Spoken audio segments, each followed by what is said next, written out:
नमस्कार दोस्तों, अपराध के जहां में आपका स्वागत है। दिल्ली ब्लास्ट की जांच अब दिल्ली पुलिस नहीं कर रही है। एनआईए इस पूरे मामले की जांच कर रही है। कई खुलासे हो रहे हैं। इसमें यह पता चला है कि जिस शख्स यानी बारूदी कार में जो शख्स था वो उमर ही था, क्योंकि डीएनए से इसकी पुष्टि हो गई है।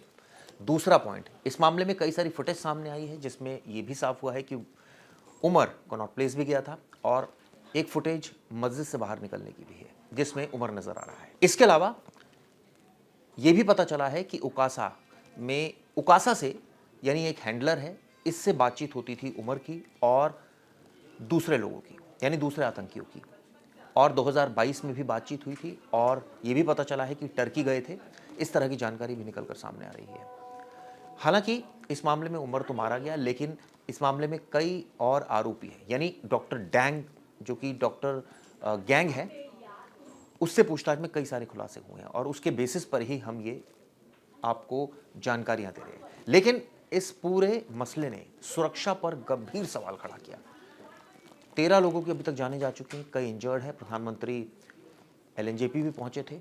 इसके अलावा कल हमने देखा कि इस पूरे मुद्दे को लेकर सीसीएस की बैठक हुई और रेजोल्यूशन पास किया गया। कई लोग ये भी सवाल कर रहे हैं कि क्या अब ऑपरेशन सिंदूर पार्ट 2 होगा, क्या बदला लिया जाएगा, क्योंकि इस पूरे प्रकरण में दो चीजें स्पष्ट हैं। पहली, लोकल हैंडलर्स सीमा के अंदर ही बैठकर ये पूरी साजिश रचते थे, लेकिन डायरेक्शन इनको बाहर से मिल रहे थे, यानी टर्की और पाकिस्तान, क्योंकि शाहीन मसूद अजहर की बहन के संपर्क में थी। इस तरह की जानकारी निकल कर आ रही है और यानी एक तरफ पाकिस्तान से कनेक्शन, एक तरफ टर्की से कनेक्शन। और यह भी कहा जा रहा है कि इन सब ने खाका तैयार किया था। विस्फोटक कहां से लाया गया, इसकी भी जानकारी निकल कर आ रही है। दरअसल इन्होंने 3 से 4 लाख के बीच में खाद्य पदार्थ खरीदे थे, उर्वरक खरीदे थे। इस तरह की जानकारी निकल कर आ रही है। दरअसल ये सभी वो चीज़ें हैं जो ब्लास्ट में यूज़ होती हैं, यानी आईईडी बनाने में। इसको लेकर कई और खुलासे भी हुए हैं। आरोपियों से लगातार पूछताछ की जा रही। कई डॉक्टर्स को हिरासत में लिया गया है।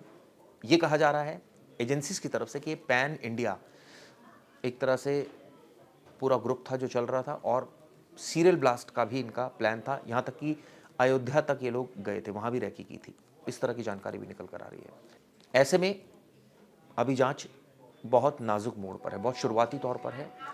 कई फैक्ट्स को वेरीफाई भी किया जा रहा है, लेकिन इन सब के बीच जो सबसे बड़ा सवाल खड़ा हुआ वो पुलिसिंग पर खड़ा हुआ कि क्या पुलिस के पास ऐसा कोई मैकेनिज्म नहीं है कि वो इनके बीच में से इंफॉर्मेशन निकाल सके।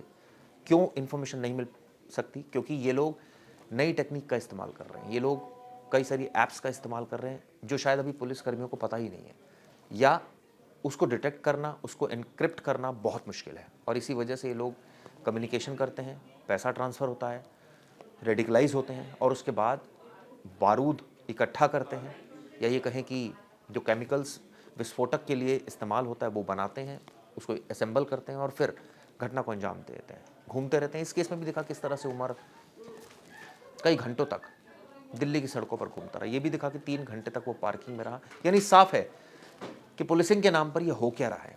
जो बीट कांस्टेबल्स की बात की जाती थी कि वो काफ़ी उन पर जिम्मेदारियों का बोझ बहुत ज़्यादा हो गया है।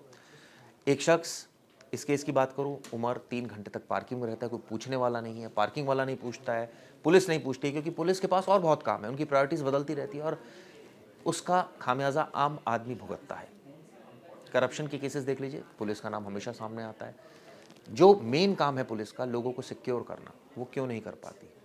क्या कई बार हमारी कई आईपीएस अफसरों से बात हुई, उनका साफ साफ कहना है कि हम गोली खाने के लिए नौकरी में नहीं आए हैं, हम भी नौकरी कर रहे हैं और हमें भी अपनी जान की का डर होता है और इसी वजह से हम एक लिमिट तक काम करते हैं। कई बार ये भी कहा जाता है कि सरकार आदेश नहीं देती और इस वजह से हम ज़्यादा कार्रवाई नहीं कर पाते।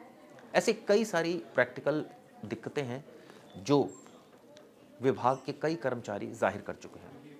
लेकिन एक बात सच है कि अगर इस तरह से ब्लास्ट होता है तो सवाल तो खड़े होंगे और ऐसे में पुलिसिंग पर ही सवाल खड़े होंगे, क्योंकि पुलिस का ही दायित्व है कि वो हमें सिक्योर करे। और ये बात ठीक है कि ये कहा जाता था कि जो मैनुअल इंटेलिजेंस है, यानी कि कहा जाए कि मुखबिरों की बदमाशों के बारे में, अपराधियों के बारे में वही जानकारी दे सकता है जो उनके बीच का हो।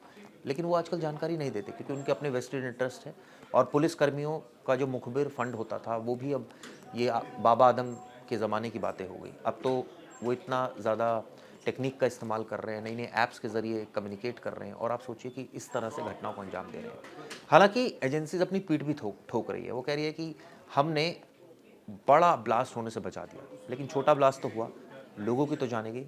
और उन परिवारों से पूछे जिनके लोग इसमें मर गए, वो क्या सोचते होंगे, किस तरह का उनका नज़रिया होगा सरकार को लेकर और पुलिस को लेकर। ये सोचने वाली बात है। ये बस सच है कि कोई पुलिस कमिश्नर या कोई भी ये नहीं चाहता कि उसके एरिया में इस तरह की घटनाएं हों जिससे उसकी बदनामी हो, जिससे उसके ऊपर प्रेशर आए। लेकिन सच्चाई ये भी है कि पुलिसिंग के नाम पर सिर्फ ये कहा जा सकता है कि एक पैशन के साथ या मोटिवेशन के साथ ये चीज़ें नहीं हो रही है। कई पुलिसकर्मी तो खुलकर ये कहते हैं कि सिस्टम जो है वो पूरा सिस्टम स्क्रैप कर देना चाहिए, क्योंकि जिस तरह से सिस्टम है, पुलिसकर्मियों की भर्तियां नहीं होती और जो पुलिसकर्मी मौके पर होते हैं उनको मोटिवेशन नहीं मिलता, उनकी सैलरीज कम है, उनको प्रॉपर ट्रेनिंग नहीं दी जाती और उसके बाद वो लापरवाहियां बरतते हैं। उनके ऊपर एक्स्ट्रा बर्डन डाल दिया जाता है। वो अपनी ड्यूटी, उनकी प्रायोरिटीज़ बदल जाती है, उनकी ड्यूटीज़ जो है वो वर्किंग आवर्स बहुत ज़्यादा है, इस वजह से वो रिजल्ट नहीं आ पाता जो आना चाहिए। और यही वजह है कि इस तरह की घटनाएं हो जाती है और सूचना नहीं मिलती। सबसे इसके बेस में है वो सूचना नहीं मिलना, यानी आपको इन्फॉर्मेशन नहीं है कि आतंकवादी क्या कर रहे हैं। अब आपको पता चल रहा है कि फरीदाबाद की यूनिवर्सिटी आतंक का अड्डा थी, अब आपको पता चल रहा है कि किस तरह से ये क्योंकि पकड़े गए हैं, अब ये सारी चीज़ें बता रहे हैं और आपको अब पता सब कुछ चल रहा है। पहले क्यों नहीं पता चलता? पहले ठीक है, बड़ा देश है, बड़ा इसमें पुलिसकर्मियों की संख्या कम है, लेकिन फिर भी मैकेनिज्म अच्छा होना चाहिए, सिस्टम एक फुल प्रूफ होना चाहिए जिससे कि चीज़ें बेहतर हो। ये बात सच है कि हम सिर्फ बुराई नहीं कर सकते विभाग की, उन्होंने अच्छे काम भी किए, अच्छे काम करते भी हैं, लेकिन सच्चाई ये है कि इस तरह की घटनाएं फिर भी होती है और जब इस तरह की घटनाएं होती है तो सवाल तो पूछे ही जाएंगे। उम्मीद करनी चाहिए नहीं, ये मुझे नहीं पता, लेकिन फिर भी उम्मीद हम करते हैं कि सरकार जागेगी और ठोस निर्णय लिए जाएंगे। पुलिसकर्मियों की भर्ती जो है वो ज़्यादा होगी, सैलरी स्ट्रक्चर ठीक किया जाएगा, मोटिवेशन दिया जाएगा। इसके अलावा लोग पुलिस फोर्स की तरफ बढ़े, ये उनको बताया जाएगा, उनको मोटिवेट इसके लिए किया जाएगा, एक्स्ट्रा उनको बेनिफिट्स दिए जाएंगे। साथ साथ एक ऐसा सिस्टम बनाया जाएगा ताकि एक प्रॉपर ट्रेनिंग हो उनकी और प्रॉपर ट्रेनिंग के तहत वो लोग काम करें ताकि वो 2 कदम आगे आतंकियों से रहे। ये वीडियो आपको दोस्तों कैसी लगी ज़रूर बताइएगा। शुक्रिया। जैसे कि मैं सो रहा हूँ तो पिताजी को जगाना है मुझे, तो वो डायरेक्ट उठाने के बजाय, और हिंसा की परंपरा मेरे यहाँ नहीं थी सौभाग्य से, तो वो क्या करते थे कि उस कमरे में आ जाएंगे या बाहर से गुजरेंगे और चौपाई बोलेंगे, प्रात काल उठ गए रघुनाथा मात पिता गुरु नावई माता। कभी कभी मैं गुस्से में उठ करके अरे पापा चरण स्पर्श किया और सो गया। मैंने कहा अब मत उठाना।